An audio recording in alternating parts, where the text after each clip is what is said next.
The information contained in this podcast is an expression of opinion and does not constitute investment advice. This is the Gold Money Podcast with Andy Duncan, keeping you up to date with expert opinion on precious metals and the markets.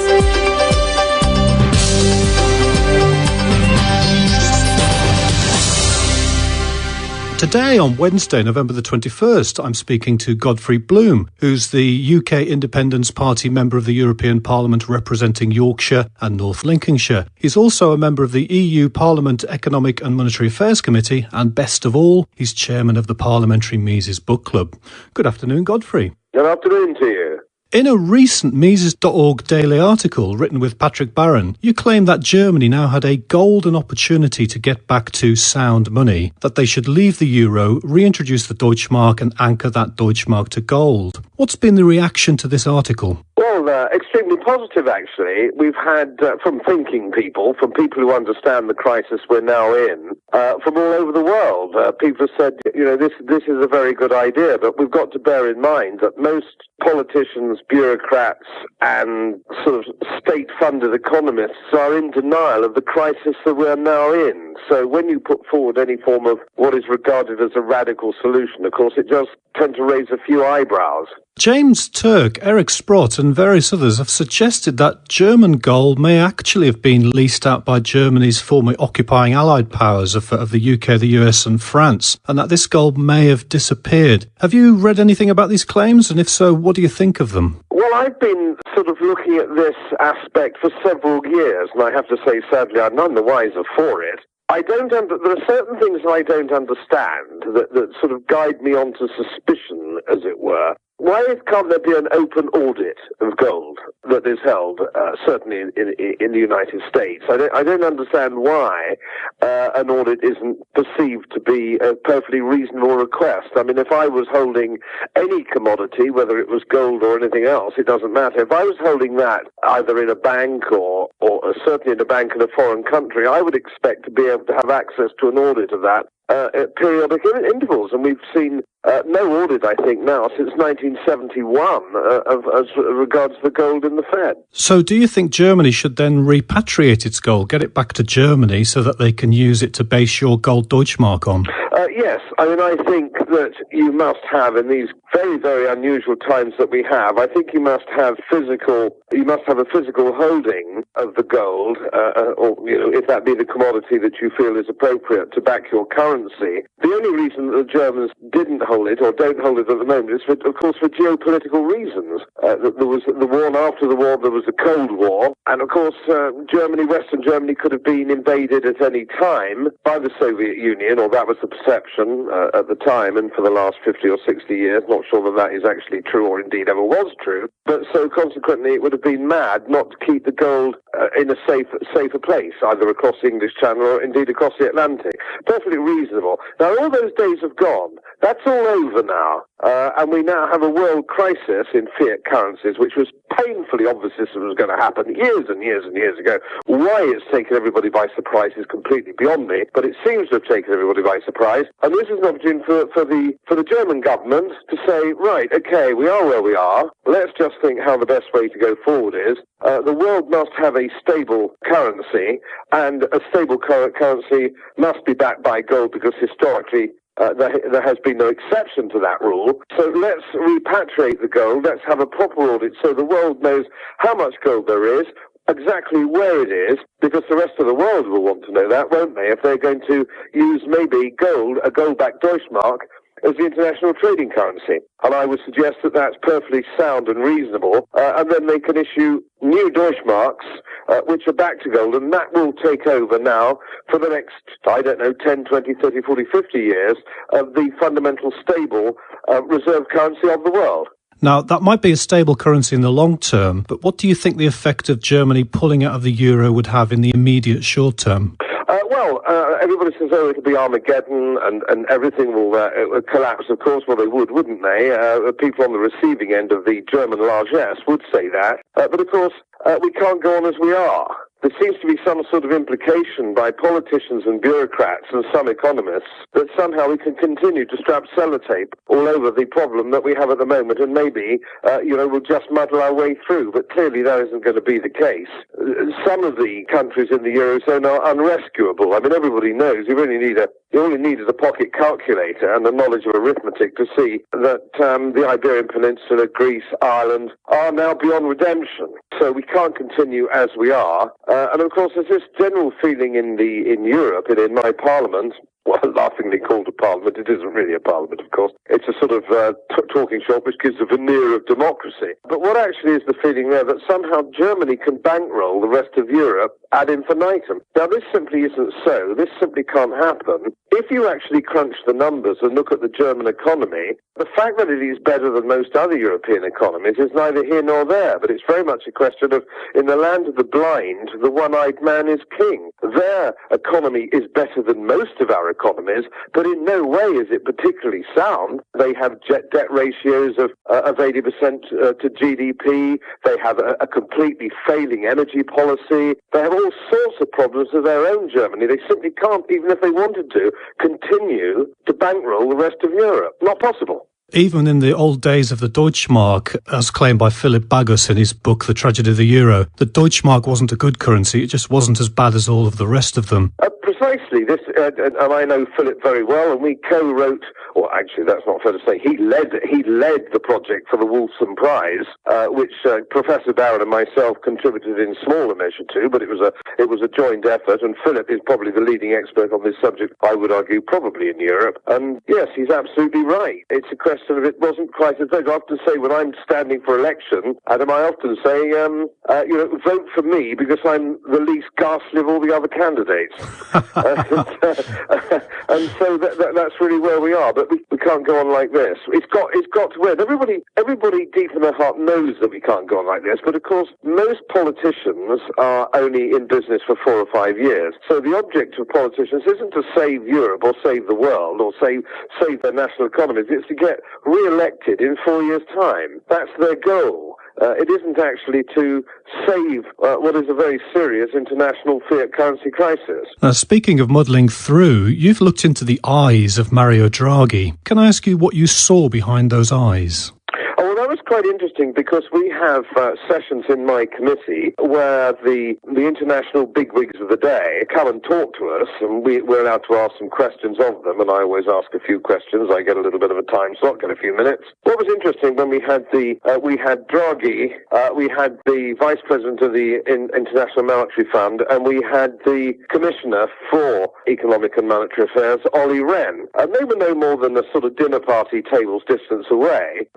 A number of questions were being asked, and I think somebody actually made the point, is it not index as far as the euro is concerned, or certainly as far as Greece is concerned? They are not bailoutable, as it were. And it was interesting because if you read the transcripts, it was all very bland, but if you actually then saw the body language, there was no question about it, but the IMF and Draghi, the ECB, know it's over. They know it's over. And you could see that in their eyes and their body language. The only person who couldn't accept that it was over was Olli Rehn, the Commissioner for Economic and Monetary Affairs. And of course, he's a politician, and the European Union and the eurozone isn't like anything really, I think, that the world has seen, certainly the modern world's ever seen. This is a political ideal teetering on religion. There is a religious fervour for the European Union and the eurozone amongst the political elite. And so they do not mind how many youngsters are unemployed in the Iberian Peninsula, which is over 50% now. They don't care that pensions aren't being paid in Greece. They don't care that there are riots on the streets. None of this they care about. All they care about is their geopolitical religious ideal, which is called the European Union, which is fastened together by the cement of the euro. And of course, we now know that the euro is failed mortar, as it were. It's crumbling, and it's not holding it together, indeed, as it never could. Doomed to failure from the word go. And when I was a guest lecturer at Cambridge University in the mid-90s, before the whole project ever started, I was pointing out exactly how it would fail, why it would fail, where it would fail. And interestingly enough, people are coming out of the woodwork now saying that's what they said at the time. Well, I can assure you that they didn't. They didn't. The great and the good and the bureaucrats and the politicians and the state-sponsored economists all over the country were saying, this is a good idea and we all must join. And now, of course, everybody's trying to distance themselves from it. It seems very odd to me that the initial point of the euro was to make Europe wealthier, and now it's the wealth of Europe that's being used to prop up the currency, which seems to be the wrong way around. Now, these people like Mario Draghi and the people running the EU, you've suggested that the German government should run a gold Deutschmark. Do you not think that private competing gold monies would be better than a government-managed gold money? Oh, indeed, I do. And Pat Barron and I, when we wrote this original essay, was the first step down that road. In no way was our essay supposed to suggest that this was the final, I hesitate to use the word in German context, the final solution. But this is exactly, we thought, yes, we will get a cascade effect of this. If the Deutschmark was linked to gold, it was gold back, and it was a definitive currency, it would then suggest to other countries who want to go in the same direction that they should then have a French franc or a United States dollar or an English pound or Chinese currency or Australian would be based in the same way, and it would be competitive. And that's how you actually stabilize your currencies, and you take out inflation out of the equation. And that is exactly how it would work, and it would move on from there. And we'd go back to where we were hundreds of years ago with sound money. Without sound money, we can't get out of the other problems that we have. Now, some other people have suggested that the euro itself hasn't been a failure. It's actually been a great success because it was deliberately designed to induce chaos from which a new country called Euroland could be created. Do you think they're going to achieve this new country called Euroland? And where do you think the EU is going to go over the next 5 years? I have heard that, and it's. I suppose you might argue that that's a conspiracy theory. That they all thought, let's do this, it'll go horribly wrong, and when it goes horribly wrong, we then step in. I'm not sure that I buy it personally. Some of my colleagues do. I've only been in politics for 8 years. I'm a financial economist by profession, relatively new to the political game, and I've been out there in the European Parliament for the last 8 years. And my experience of almost everybody that I meet there, whether they're politicians or bureaucrats, they're all incredibly naive and stupid. I don't think they're clever enough to put together any great conspiracy. I think they lurch from one crisis to the next, and it's totally unforeseen. I get into conversation, for example, with some of these people, the commissioners, and they're utterly hopeless. Don't forget, most of them failed politicians. So another one of the commissioners responsible for the regulation, for example, of the City of London, is a Spanish communist. These characters are slapstick artists, and it's interesting that it was in camera, sadly, but I did ask the outgoing President Trichet when he was leaving and refused his extended term, which is very unusual at that level, as you know, for people not to go take an extended term. He saw exactly how it was going, and he couldn't wait to get out. And I looked into his eyes as well, and I asked him the question. I said, Mr. Trichet, you're leaving. Would you be so kind as to let me know what percentage of your pension fund is in gold? And he gave me, of course, a wonderfully Gallic shrug. He was going to come across with that, but he smelt the wind, make no mistake. And I think there's a lot of some of the senior bankers and people probably have, and we know that we're now entering the end phase, which, of course, is why most of the central banks across the globe now are net acquisitors of gold. That Gallic shrug sounds to me like between 85 and 100%. Yeah, I would suggest that too, yeah. So you paint quite a picture of chaos there in the EU Parliament. Do you think the EU is going to survive? Will it disintegrate, do you think? This is always very difficult to say exactly how it's going to manifest itself, because we have never seen an experimental project of this nature, as for certainly in modern history. We certainly now have a very interesting situation where globally we only have fiat currencies. So we only have paper currencies. In the past, where fiat currencies have failed, where there's galloping inflation, if you take, for example, the Weimar Republic, there were other currencies in the world which were, of course, linked to gold, which were stable. We have never seen a situation where globally none of the fiat currencies at the moment in issue are stable, not even the Swiss franc. They ludicrously pegged to the euro, an act, in my view, of criminality on behalf of the Swiss government, for which I think they will pay a very severe price. Can the eurozone survive? Well, no, I don't think it can. It's already crumbling, isn't it? I mean, how can any society be sustained when more than 50% of your young people are unemployed? And that is true. It's about 35% for France. The United Kingdom's about 29% and growing. It's over 50% in Portugal and Spain. It's 60% in Greece, and about 35 to 40%, I think, in Ireland. The exact figure escapes me. However, that is not viable. And the other thing, of course, that isn't viable, which is nobody is talking about, is the other major failed experiment is welfarism. Where has all the money gone? And I was speaking to a sixth form group just last year, and a little fellow in the front, he said to me, well, Mr. Bloom, he said, where's all the money gone? And it was a penetrating question indeed. It was one of those questions that only very young people can ask, which really penetrates to the root of the matter.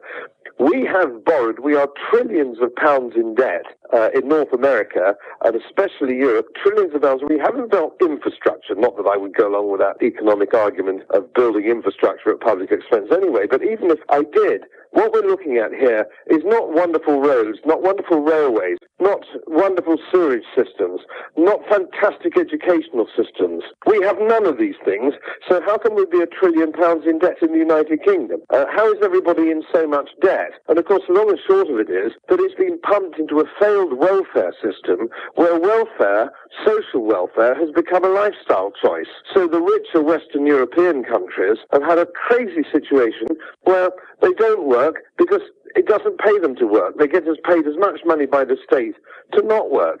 So you see massive migration from Eastern Europe to Western Europe from people who are prepared to work hard, and work for less money. Now, that only works, of course, when that sort of immigration is going for jobs that people can't do, not won't do. So we have a complete social welfare imbalance. I don't think there are any politicians yet in Western Europe who are prepared to stand up on a platform and say, we have failed.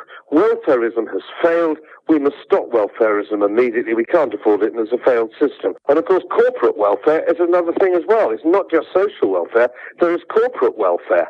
How long can we have landowners, in the United Kingdom, for example, if you manage 1,000 acres or 1,200 acres of mixed farmland in Yorkshire, you get £100,000 a year in a single farm payment. You put a couple of wind turbines up on it, which the whole world knows doesn't work. They don't work. They're ridiculous things, and our grandchildren will just stare in wonder at what we were sniffing when we built them, and they'll get another 100,000. So you've got this transfer of wealth to people who are already wealthy. And why are they getting this money? It's because they're already wealthy. Unsustainable in any society of transferring money to rich people because they're rich and having 50% of youngsters not employed. So the question, going back to the question, is can the European Union survive?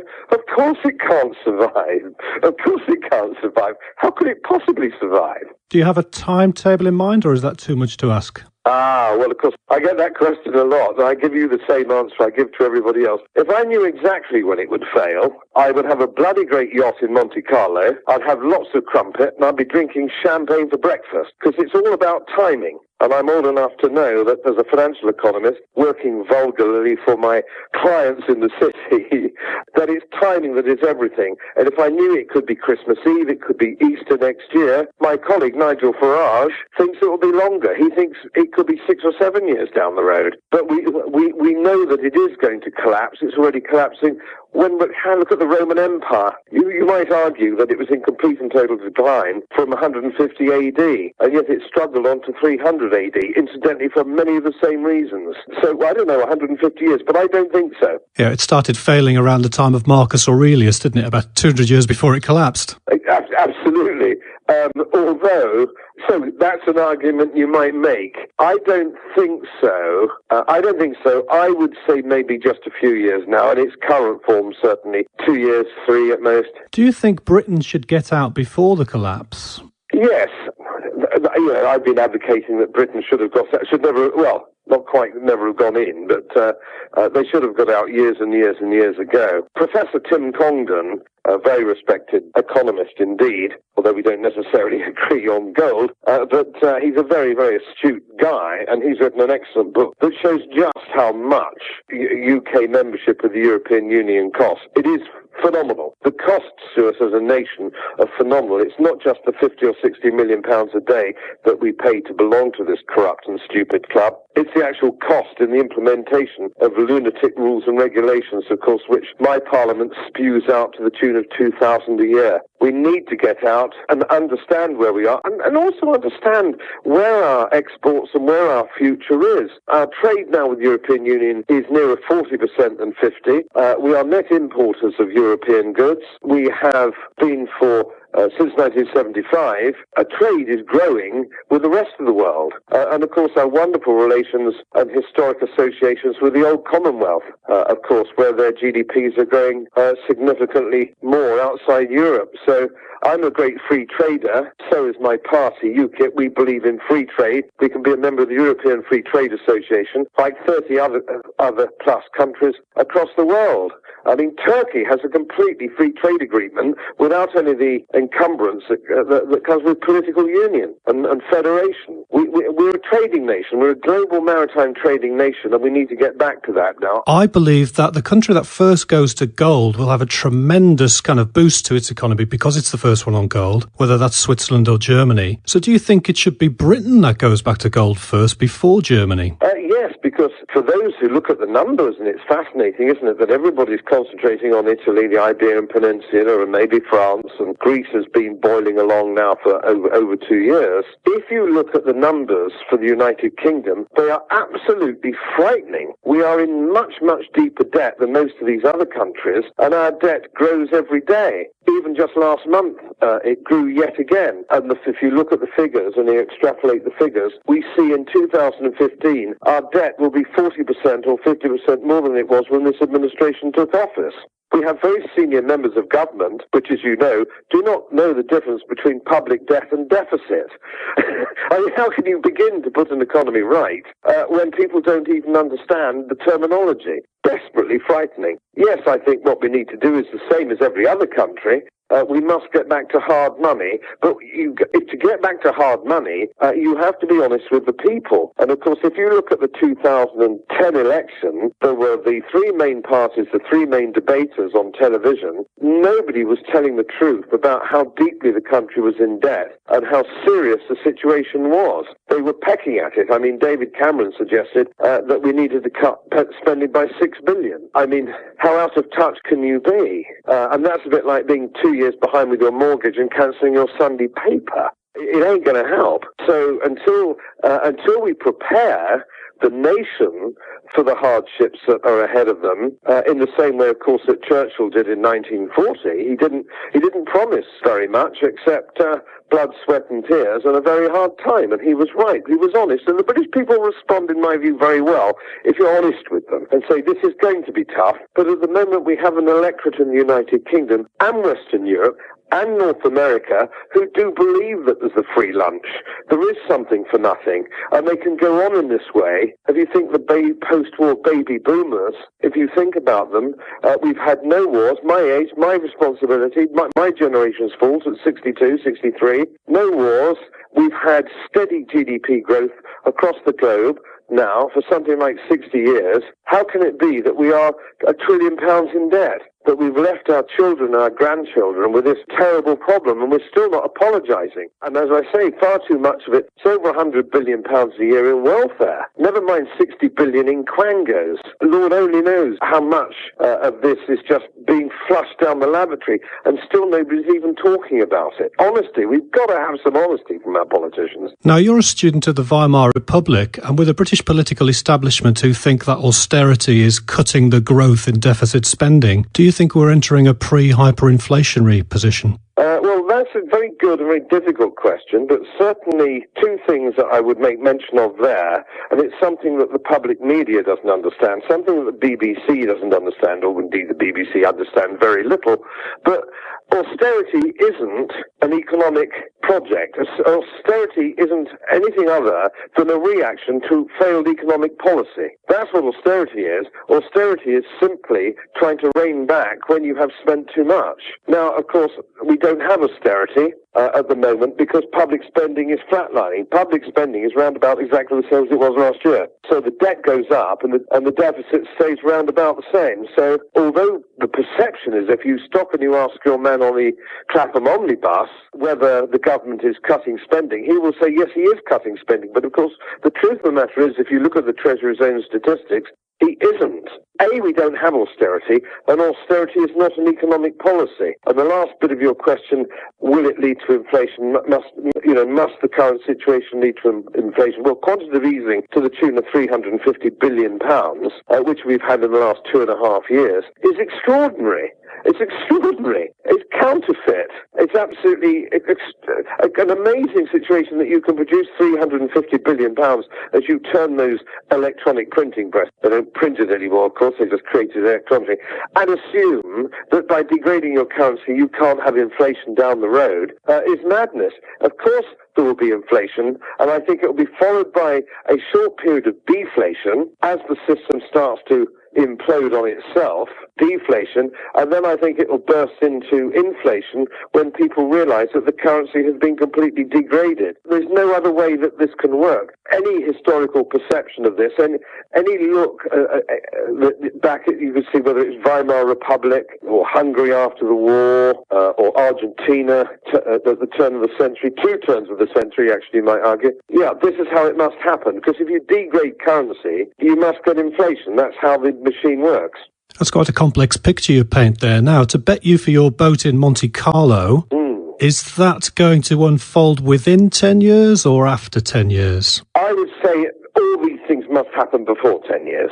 They must happen before. There's significantly, I would say, a shorter time scale than 10 years. I mean, I was, for my sins as a young man, I was a soldier, and I used to sit on the inner German border with 4th Armoured Div, and looking at that barbed wire and looking at the machine gun nests and all the rest of it, and doing my Soviet studies course on how many tanks they had and how many people they had. It all looked pretty awesome and formidable. Who would have believed that a few decades later that the whole thing collapsed? And it collapsed in weeks. It didn't sort of hemorrhage like the Roman Empire, which you cleverly pointed out, took 150 years, quite right, to hemorrhage away, to gently decline. The Soviet Union disappeared in a matter of weeks. And I think you'll find that that's how it will work with the European Union.